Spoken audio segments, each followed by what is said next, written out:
Put the need first, let the technology follow. Welcome to episode 397 of the Community Broadband Bits podcast from the Institute for Local Self-Reliance. I'm Lisa Gonzalez. As more people become better connected with broadband, especially in rural areas where hospitals are few and far between, the healthcare industry is finding new ways to use telehealth applications. This week, Christopher talks with Danika Tynes from the Georgia Tech Research Institute about what's working in telehealth and ways to move forward. Danika talks about policy, funding, and ways to get the community involved in order to improve the likelihood of success for new telehealth applications. Now here's Christopher talking with Danika Tynes from the Georgia Tech Research Institute. Welcome to another episode of the Community Broadband Bits podcast. I'm Christopher Mitchell at the Institute for Local Self-Reliance, normally in Minneapolis, but today in Raleigh, where it's much warmer than it normally is in Minneapolis this time of year. I'm speaking with Danika Tynes, the Senior Research Associate of the Georgia Tech Research Institute. Welcome to the show. Thank you, Christopher. Thank you for having me.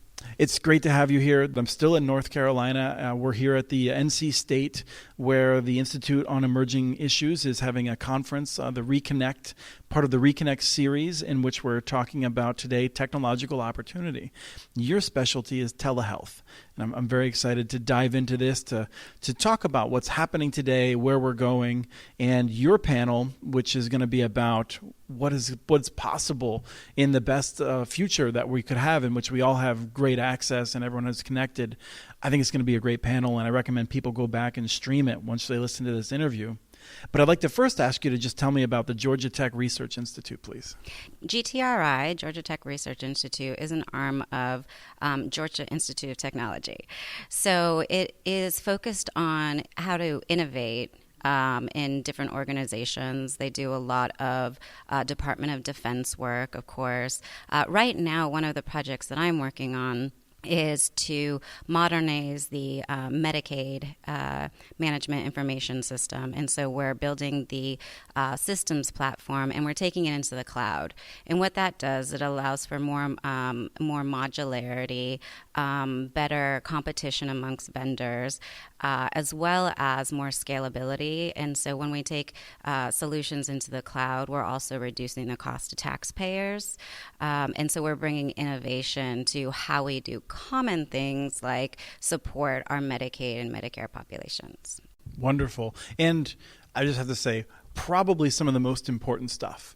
One of the things that we can talk about that I suspect is true is that even if we lived in a world right now where there was really widespread broadband access to everyone and everyone could afford it, we would still be limited by the kind of processes that are being updated in your work. Oh, yeah, absolutely. 100%. And so I think it's one of the things for those of us that really focus on broadband expansion, we want to also have a sense of reality, which is that the things that are limiting telehealth aren't just broadband capacity, but it is one of the factors. So let me start by asking you, what is working in telehealth today? Like not where are we going to be soon, but what's been going on in 2019? What was working well in telehealth? So I can probably couch the answer to that in an anecdote of a project that I did in Mississippi. I was working with North Mississippi Health Services. Mississippi Health Services has a hospital system centralized in Tupelo, Mississippi, and then 23 other clinics that are spread across rural northern Mississippi. Mm-hmm.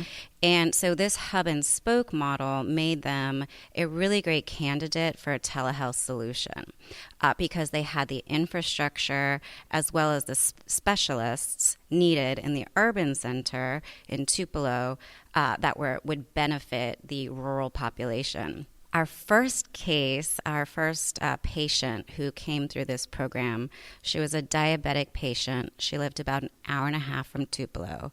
She had two jobs, a morning job, an evening job. And so she had missed her last 5 diabetes appointments with a specialist who was in Tupelo. She also had trouble securing transportation. Mm-hmm. So here we have, now we've implemented telehealth, and in her local clinic, with her provider, with her nurse, whom she knows very well. She's able to now take a telehealth visit and close the care gap and get now a care plan to help manage her diabetes. And the added silver lining that we got out of that was the benefit of having the nurse and her primary care physician on the other end of that synchronous visit to hear what the specialist was actually offering. So it was more of an integrated care model. So now they could reinforce the messaging of the diabetes specialist. So that was our first. That was our first patient, and I loved it. I felt so close to being able to make an impact in the world when she was the first one to come through. But there's a few things that made that possible. Number one is there was policy in place. So Mississippi determined in their legislature maybe 5 years ago that private payers had to reimburse telehealth services at the same level as face-to-face. That was number one.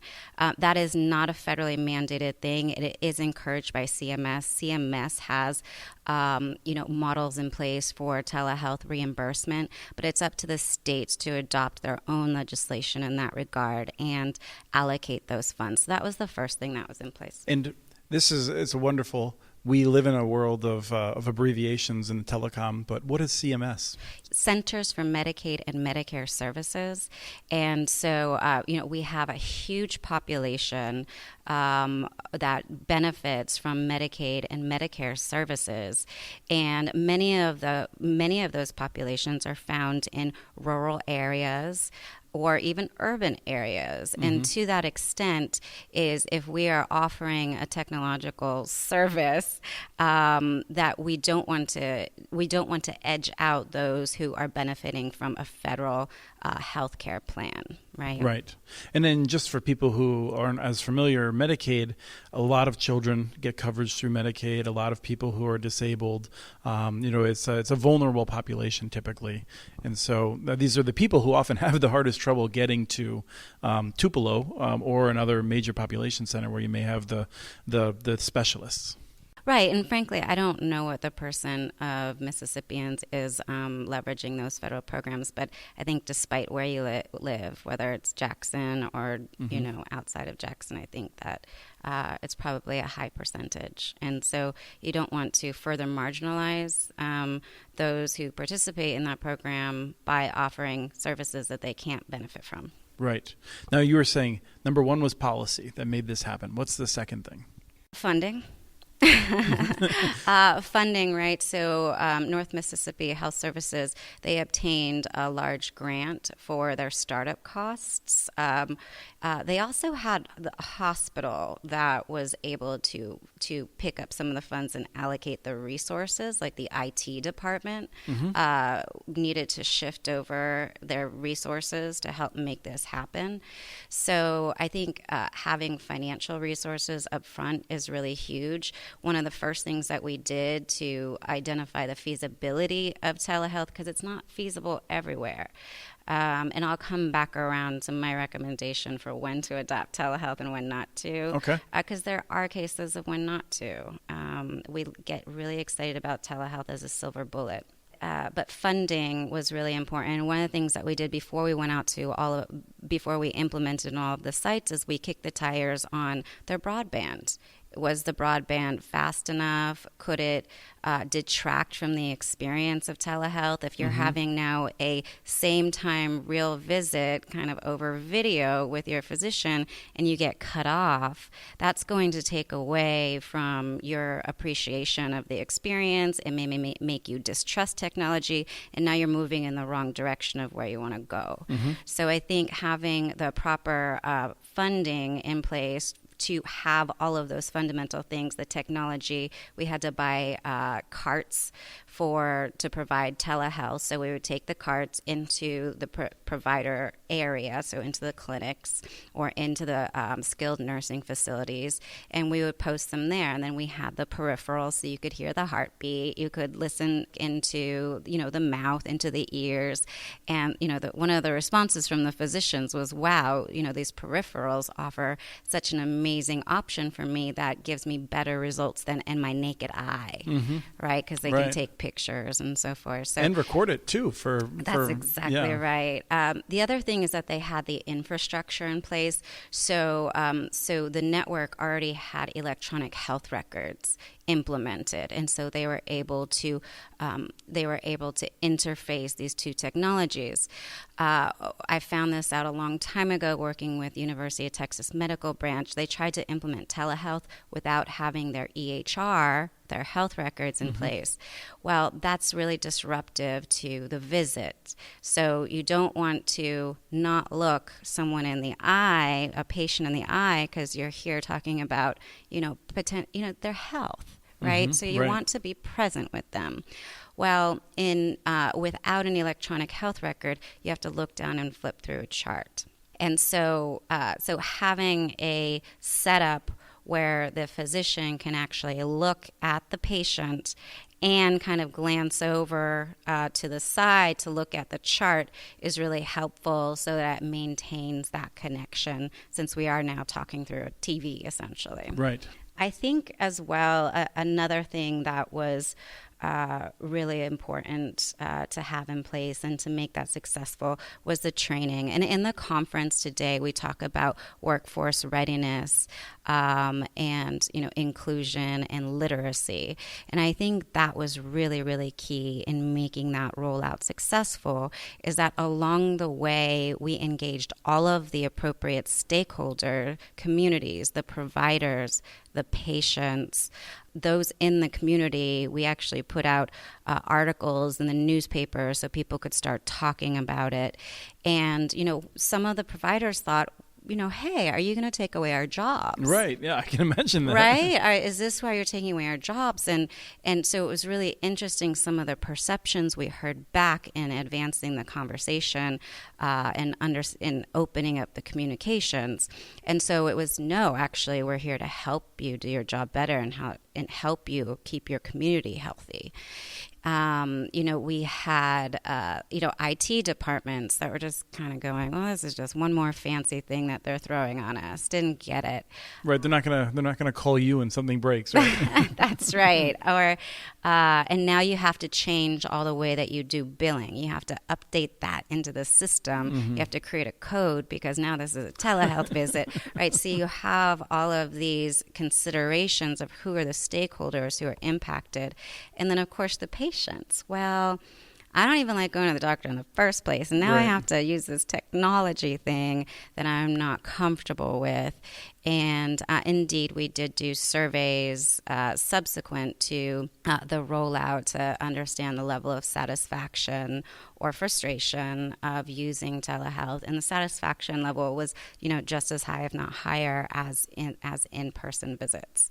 I think those are probably the key things. Oh, probably one last thing I would say is top-down reinforcement. I think it's very important. We heard some great speakers today talking about getting the role allocated to have the conversation around digital inclusion, but not necessarily the funding. And so when we see leadership not only stand behind the idea, but stand behind it with funding or reinforcement or talking about it, that really helps things to gel and take hold. There's so many things I want to react to because it's fascinating. But the first one is that I don't know if people appreciate this. My mind is always blown at. There's really two major things that we can do as far as I understand, and this is an oversimplification for someone who's not working directly in healthcare policy. But if there's two things that we could do to try to drive our costs, long-term costs of healthcare down, it's better managing people with diabetes and better managing people that have long-term cognitive decline, right? And so this is a big deal. Like if you can make sure that people are able to go to their doctor's appointments and more easily and take it more seriously and have follow-up, it's a major deal for the future of healthcare in America, right? Oh, yeah, absolutely. 100%. So now the interesting thing to me is I feel like for people who are trying to figure out how to get connections into the home, there's this vision of okay, what can we do for telehealth in the home? And I've talked with some people about that in the past, but I'm just curious about your reaction, because you smiled as soon as I started saying that. Is the better solution right now basically focusing on these centers that are within the community, making sure you have a very high quality sort of managed experience there, and that's the goal right now to get to? I could say a proper generalization just across the board in healthcare is that people always do better at home. And we have a huge chronic disease challenge, not just here, but everywhere in the world. Chronic diseases continue to climb. And one of the most promising ways to address that challenge, because we have limited physician and caregiver resources to take care of patients every day in the hospital, one of the plausible, viable solutions for that is remote monitoring. And the thing about remote monitoring goes back again to workforce literacy, is that it necessitates data, and people who can absorb data, understand how to create trigger mechanisms. If the remote monitoring data that's coming back from a patient is outside of what one would deem normal, workflows, that then what happens if there's some sort of alert to the physician, now what do we do from there? But it's a really viable option for managing chronic disease. In fact, in the session later, I'll introduce a couple of data points around how telehealth has demonstrated to reduce chronic care patient visits to the ER, which is a huge cost to taxpayers, right? Mm-hmm. So I think you're right on by being interested in that conversation, because it's one of the most viable applications of telehealth where we could see, outcome impacts. And when you say the data, I mean, we're not necessarily talking about invasive things like, things that you'd maybe have an implant for. It might just be your weight, right? It might be a weight, right? It could be a blood pressure, right? Mm-hmm. But then off of that data, for providers to really, and we're talking about what's happening now, but where do you take that in the future? And we always are trying to look at how do we make this scalable. Once you have your infrastructure in place, what do you do then? How do you create more information with few resources? And data is one way to do it. So if I'm a physician and I have remote monitoring capabilities for 10,000 diabetes patients, I may want to look at the aggregate of all of that data, mm-hmm. and see if there's a way that I can help you better, help you more, advance and shift the needle on outcomes. And so that's when data becomes really important. But our ability to absorb data also and interpret data also needs to heighten simultaneously. I can imagine a situation in which you would say, we found that you have this trend, and 90% of people that have this trend, this thing is coming down the line, and let's try to address it earlier. That's right, exactly. So we find ourselves in much more proactive stance when we can understand the data. So you said that you wanted to come back to where telehealth might not be the better solution. I want to make sure we talk about that. Yeah, so I feel like what we always want to remember and why we choose the field of health to participate in is because we want our population to be well, all of our populations to be well. And for that, I think we always need to start with the need. Every community is faced with different cultures, mm-hmm. different needs, different barriers. I think you have some legislative barriers here in North Carolina for telehealth that might not be the same barrier that you have in a Mississippi, where the health burden is a lot larger. So everybody has different barriers. And I think it's making sure that we stay connected to what the need is. So, for example, Let's say a community is faced with an overwhelming burden of obesity, and we see how that translates into chronic disease. That's one of the social determinants there. So maybe instead of saying, telehealth can help, it fixes everything. Mm-hmm. Well, maybe the local high school can open up the gym after hours and share it with the community that may not have one. Maybe we start a community health walk, and everybody goes outside at 5 Right. o'clock and does it. So there are some human things that we can do without technology that can help address the need rather than trying to throw technology at it. So I would just always say, put the need first, let the technology follow. As far as I'm concerned, technology is zeros and ones. That's it. We can build anything. Anything you want built, we can build. It sounds like someone from the Georgia Institute of Technology. Yes. Oh, yes, because lots of research that we do. I think I just read an internal article the other day where we're offering to replace the power grid with batteries, right? You can build anything. Mm-hmm. So it's really get connected with your community, get connected with your social determinants, get connected with what can actually move the needle and create change in your health outcomes, and then decide what you want to apply to it. This is going to be seems like a weird tangent, but it's going to come back around. Gotcha. Last week was National Girls and Women in Sports Week. A lot of states celebrate a specific day. And for the past 12 years or so, I've done photography for the Minnesota version of that because I moonlight as a photographer and do a lot of sports photography. So through them, I met this group. There was a group being honored for doing granny basketball. In which I think is women who are over 50, many of whom did not have opportunities to play because we had no Title IX when they were growing up. And so they have formed these leagues in which they play with a set of rules that's appropriate for their age and mobility and just to have fun.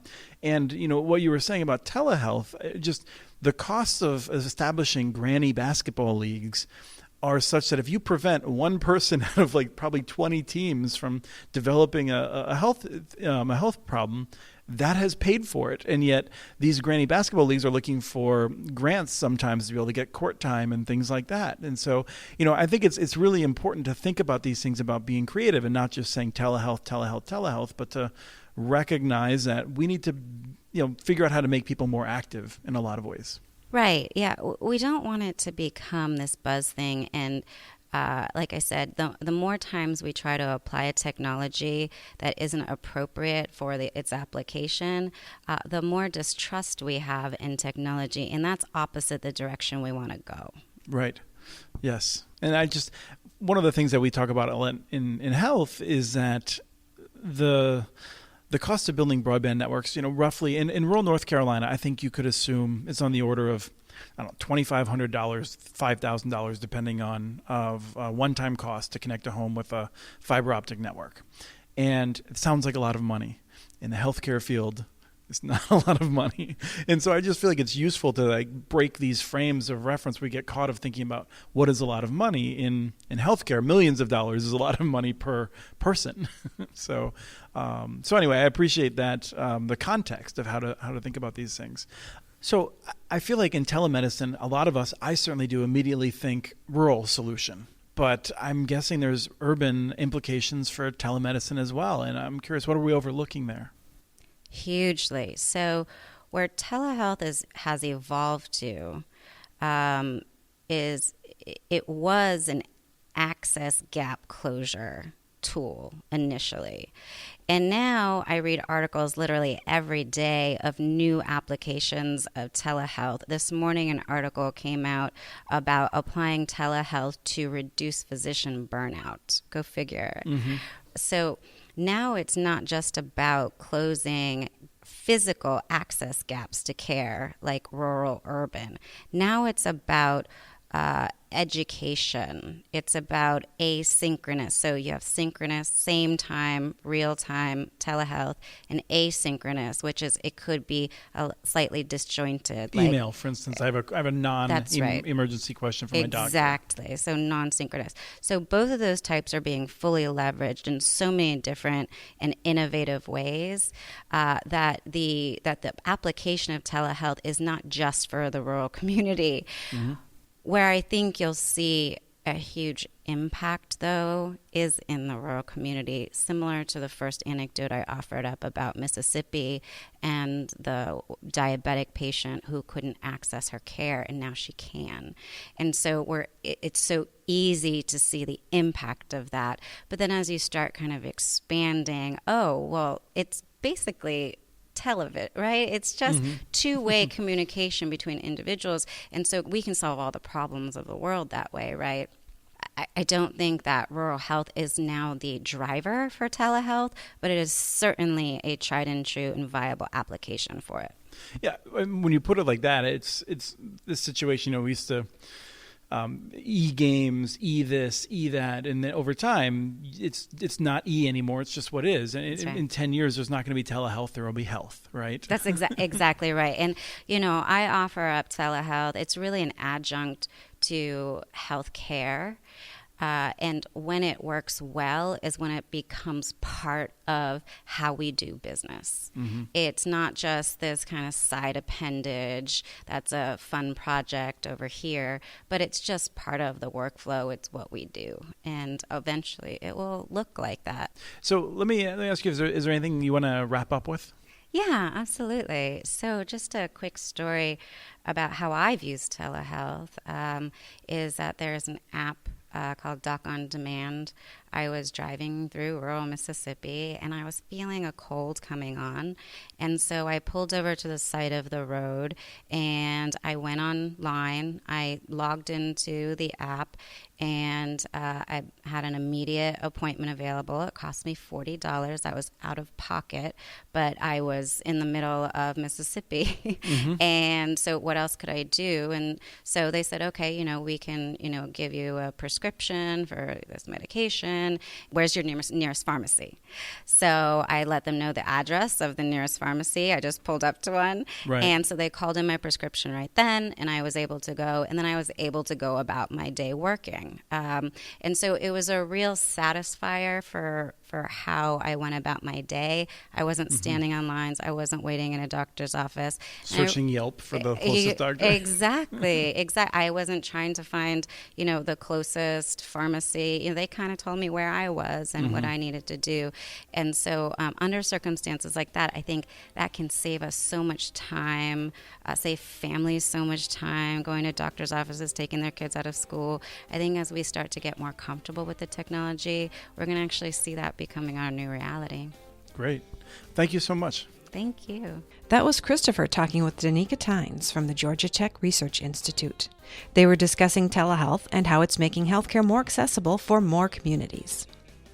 We have transcripts for this and other podcasts available at muninetworks.org/broadbandbits. Email us at podcast@muninetworks.org with your ideas for the show. Follow Chris on Twitter. His handle is @CommunityNets. Follow muninetworks.org stories on Twitter. The handle is @muninetworks. Subscribe to this podcast and the other podcasts from ILSR, Building Local Power, and the Local Energy Rules podcast. You can access them anywhere you get your podcasts. You can catch the latest important research from all of our initiatives if you subscribe to our monthly newsletter at ilsr.org. While you're there, please take a moment to donate. Your support in any amount helps keep us going. Thank you to Arnie Huseby for the song Warm Duck Shuffle, licensed through Creative Commons. This was episode 397 of the Community Broadband Bits podcast. Thanks for listening.